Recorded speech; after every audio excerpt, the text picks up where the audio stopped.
大家好，我是美食于姐。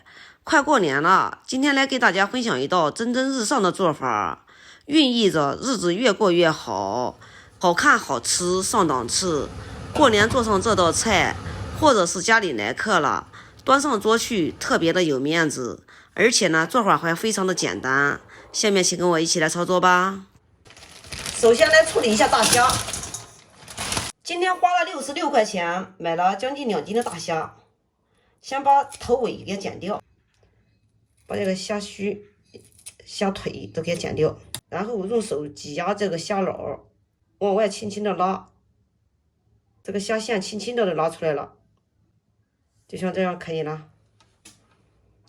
再把这个虾壳外壳给它剥掉，剥成虾仁儿，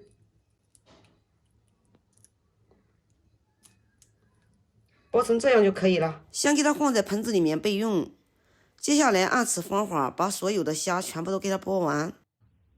人家到过年的时候就忙着做年夜饭，我到过年的时候忙得啥也顾不上弄了，因为家里面人都回来了，特别的忙。今年看看有没有时间给大家分享几道年夜饭。虾仁剥好以后要倒入清水里，要清洗干净。我这个是温水呀，到里面那个虾仁好像有点变色。因为我怕凉，所以用的是温水。要给它清洗2遍，清洗干净才行。洗干净以后，要捞出备用。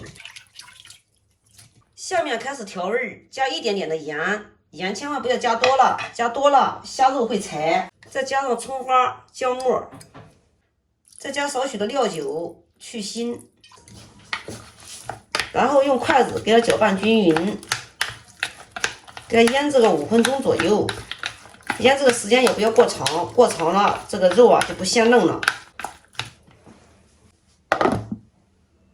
趁到虾在腌制的时候，我们来调个料汁。首先在碗里面倒1大勺的生抽，半勺的陈醋，来一丢丢的蚝油，再来一点点的小磨香油。喜欢吃辣椒的也可以加一点点的辣椒油，我做的给孩子吃，所以呢我也没加。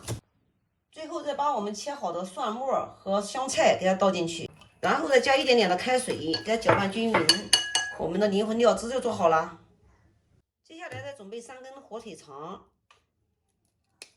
先把它外皮给它剪掉，像这样就可以了。皮剥好以后，用2根筷子给它夹起来，就像这样。然后切成竖刀，再用牙签像这样给它连起来，这边也是一样，像这样就可以了。再把我们腌制入味的大虾给它摆着放在上面，摆的时候不要着急，要把头朝外面，尾巴朝里面。给它摆的美观一点，吃的时候也有食欲。然后再用火腿肠再给它摆1圈，摆好以后先给它放在一边备用。接下来我们把胡萝卜给它切成斜片，剩下来的胡萝卜给它擦成细丝。接下来把我们切好的胡萝卜片，然后依次的给它摆好。摆好以后，把我们的胡萝卜丝放在中间。把剩下来的胡萝卜片，我害怕浪费了，也给它摆上。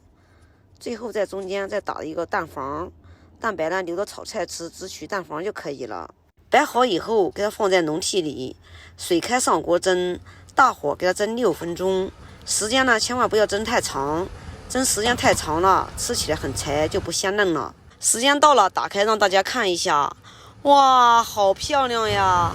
年夜饭做上这道菜，有颜值有面子，端上去还非常的上档次。家里来客了，人人夸你是大厨。这道菜可以热着吃，也可以冷着吃。出锅以后趁热勾上薄芡，吃起来是非常的鲜嫩。假如说你要是做年夜饭，可以提前做好，到您吃的时候蘸上灵魂料汁，也是非常的美味。有空你也试试吧。好啦，今天的视频就给大家分享到这里吧。我是于姐，如果你喜欢我的视频，请不要忘记关注我哟。感谢您的观看，我们下期再见啦。